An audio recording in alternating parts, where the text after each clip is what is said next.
ભગવાન રામ અને લક્ષ્મણ સીતાજીની શોધ કરતા કરતા ધીમે ધીમે ધીમે ધીમે જંગલમાં વગડામાં વયા આવે છે અને એમાં ઓસિંતાની લક્ષ્મણની નજર પડી એટલે કે લક્ષ્મણને એમ થઈ ગયું, પ્રભુ ભાઈ તમે જોવો તો ખરા, અહીંયા સિંહ, હરણા અને સુવર, નાગ અને નોળિયા અને ઉંદરડા અને ખીલખોડા એ કાર્ય પાણી પીવે છે. આ શું છે?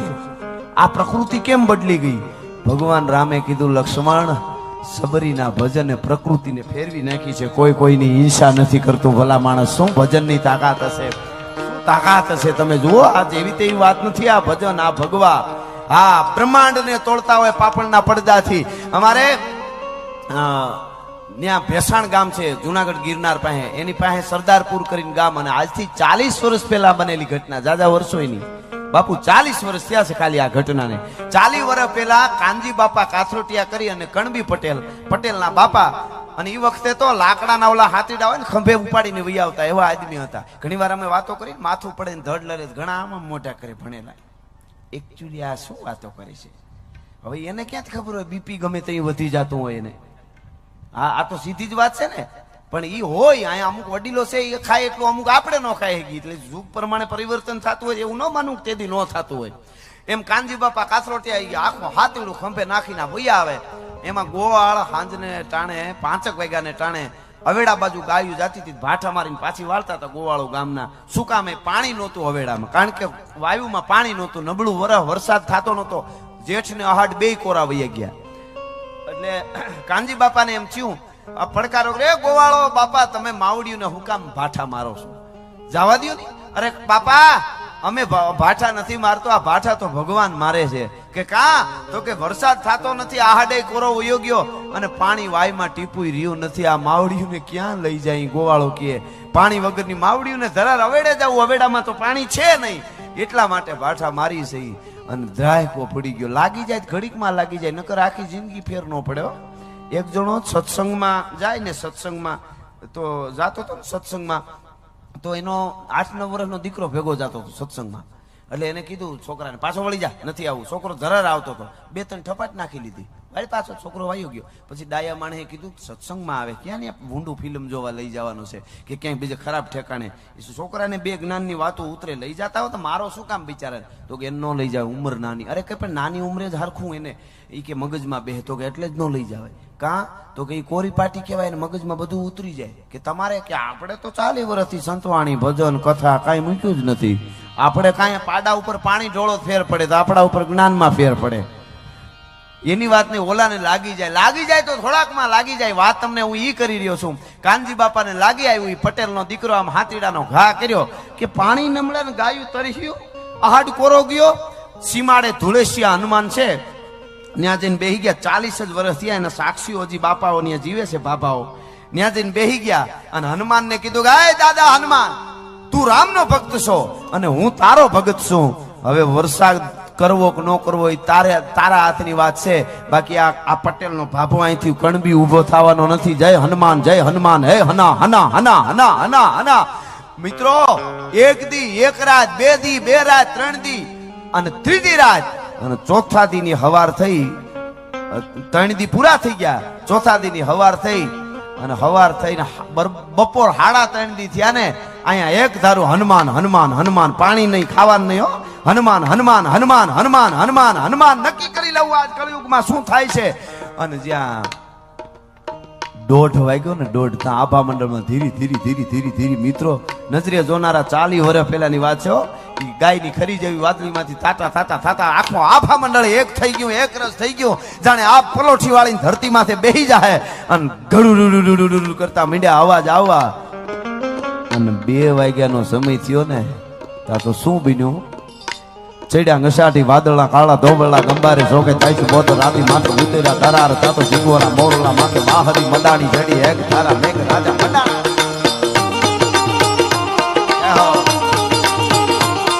ચડ્યા નશાટી વાદળા કાળા ધોબળા ગંબાર સોખે દશવો તરાતી માથે બુદ્ધિરા દરારતા તો જીંગોરા બોરલા માથે વાહરી મંડાણી જડી હેગ તારા મેઘ રાજા મંડાણા ગપારતા તો નખંડેરા નિદ્ર બાળા પડતાળા પાણી વાળા અતિ ઊંટ બાળા કાળા મંડાણા હિલોળ નગા વાળા જગ્યા કાળા નદી નાળા પાડી નાખ્યા આળા માથે જાળા તાળા પેલિયા ગતોળ હદા વાળા માહે બાળા સરિતા જોરમાં હાલે પાણી વાળા ખળકારા એક તારા પાટ લોટરા ઘૂઘવા જાણે ગીતડા જકોળા રાગે સાગરા મંડપે હાલ્યા જાનરા સમાટ ચોઈ દેશે તાળ બાંધી ચણા ચારે બાજુથી એવું આભા મંડળ ને એવો મેં વર્યો તો પાણી પાણી નદીઓ ગાંડી દૂર થઈ ગઈ અને કહેવાય છે કે આજુબાજુના 7 ગામ ભેળા થઈ અને વાજતે ગાજતે ઢોલ ને નગારા લઈ અને ધુળેસિયા હનુમાનેથી કાનજી બાપા કાસરોટિયા ઈ કણબીના દીકરાને ઈ ઘેરે લઈ આવ્યા હતા. 3.5 દી હનુમાને હોકારો દીધો ને વરસાદને વરહમું પડ્યું.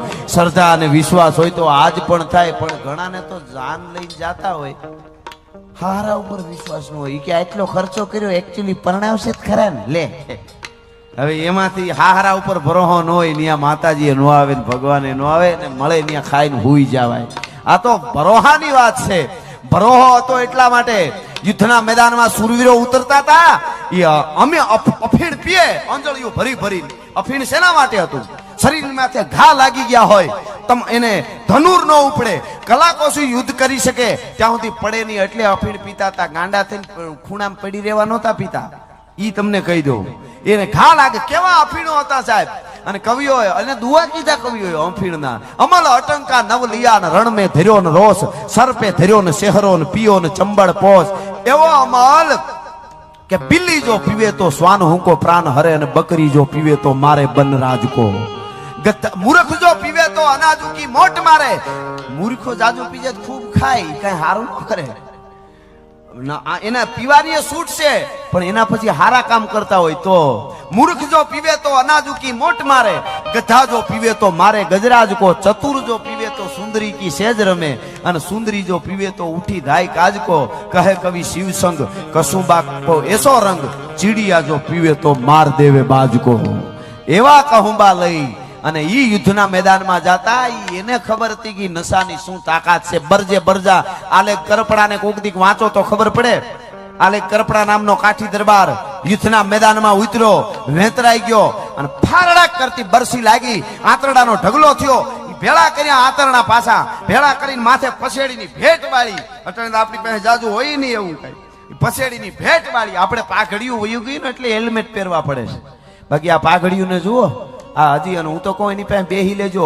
પાઘડીઓ છે ને અમુક એની પાસે જે અનુભવ છે ને, યુનિવર્સિટીનું જ્ઞાન બહાર ન કાઢે ને. આંટી આવશે તો પાઘડીઓની ડોહીઓની કીધેલી વાતો બહાર કાઢશે. અહીંથી ગેરંટી આપું છું.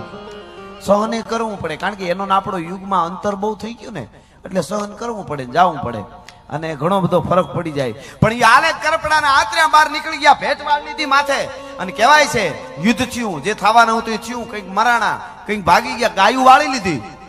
અને પછી કહેવાય છે આખી વાર્તા જબરી છે. ગાયું વાળીને આખો પ્રસંગ બીજો છે, બીજા વેલણા આવતા હતા. પણ એ મારે ટૂંકમાં સાર કેવો છે ખાલી, કે તાકાત શું છે, વીરત્વની તાકાત શું છે. અને માણસો મીંડ્યા ટેકો દેવા કે તમને લાગી ગયું છે, એટલે ટેકો દઈને ઘરે લઈ જાય. તો કે આલે કરપડાને ટેકો ન હોય. બે બાજુ ખંભા રાખી, ખંભા લઈ અને લેવા હટવા પકડ્યા. કીધું છેટા રહેજો મારાથી, મને અડતા નહીં. આલે કરપડાને ટેકા દેવાના હોય, ખંભો દેવાનો હોય. હાલતા હાલતા હાલતા કહેવાય છે ઘરે આવે છે યુદ્ધમાંથી. ટૂંકમાં વાત કરું, અને ઘરે આવે છે ને, અને એના બાપે કીધું કે મારો આલેગ આવી ગયો. કે હા બાપા, આપા આવી ગયો, હું બાપુ આવી ગયો. હારું હારું હારું. આખી વાતની ખબર પડી ગઈ. બધાએ કહી દીધું કે આ સોડ્યા પૂરું છે. ભેટ છોડે એટલે શ્વાસ સીધા બધું બહાર આવી જાય એમ છે, આંતરડાનો ઢગલો થઈ જાય એમ છે. એવું છે કે હા, અરે મારો આલેગ એમ કે આપા હવે રામ રામ, બાપુ હવે રામ રામ, હવે પીડા બહુ થાય છે. એટલે કીધું કે એમ મારો આલેગ આટલા મહેમાનો બેઠા છે ને કહુંબો લીધા વગર થોડો જાય. આને કહુંબો લેવાય, વિચાર કરજો. મારો આલેગ કહુંબો લીધા વગર થોડો જાય કાંઈ એમ જવાતા છે. હરકા પરમાં અસમેરના ડગલા ભરે મારો આલેગ. ઈ કાંઈ એમ વયું જાય. અને મહેમાનોને કહુંબા લેવરાવ્યા, ખાટા કહુંબા ઘોળીને કહુંબા લીધા, મોજ મજા કરી. કહુંબા લીધા પછી કીધું બાપુ હવે ભેટ છોડો. અરે મારો દીકરો આટલા મહેમાનો બેઠા ની ભૂખ્યા રહીએ, અને મારો દીકરો વયું જાય. આ મોઢામાં કોળીઓ નાખે કોઈ, મહેમાનોને ભૂખ્યા રાખીને થોડો જાય મારો આલેગ. હા હા હા. અને કહેવાય જમી લ્યો ને ઈ જમ્યા બધાય મોજ મજાથી જેટલા તાણું કરી કરીને બધાને જમાડ્યા પછી કીધું બાપુ હવે તો કે હવે તો રોંઢા ટાણું થવા આવ્યું છે, આટલા મહેમાનો જમ્યા, આમ ક વેળાએ થોડો મારો આલેખ જાય. કહેવાનો અર્થ મારો ઈ છે એમ કરતા કરતા હાંજના વાળું પાસા કાહેબા આખી રાત ડાયરાની સુરવીરાની વાતું. બીજે દી હવારે કીધું બાપુ હવે બહુ પીડા થાય છે હો. તો કે હા હવે વાંધો નથી. અને ઈ વખતે એને શું કીધું કે મારો આલેખ કાંઈ 4 જણા ઉપાડી જાય ને લાકડા માથે બાંધીને એમ થોડો જાય, મારો આલેખ તો અસમેરના ડગલા ભરે. અને ઇતિહાસ એમ કહે છે કે બધા આખું ગામ ભેળું થયું હતું ને બધા ભાળે એમ ધીરે ધીરે ધીરે ધીરે મરદાઈના ડગલા ભરતા ભરતા શમશાન સુધી જઈ અને શમશાનમાં ચે ખડકાવીની માથે બેહીને પછી છોડી હતી ભેટ અને બધાને રામ રામ કરીને ફળિયામાંથી પ્રાણ છોડ્યા હતા. આ તાકાત હોય એને કહુંબો પીવાય, એને આ બધી વાતો હમાય. બાકી નકરું નીકળી પડવું છે કોકના માટે એના વાત નથી, કોકને ખરાબ જ કેવા નીકળી જવું એના માટેની કઈ વાત નથી. આ તો સુરવીરોની બધી વાતો.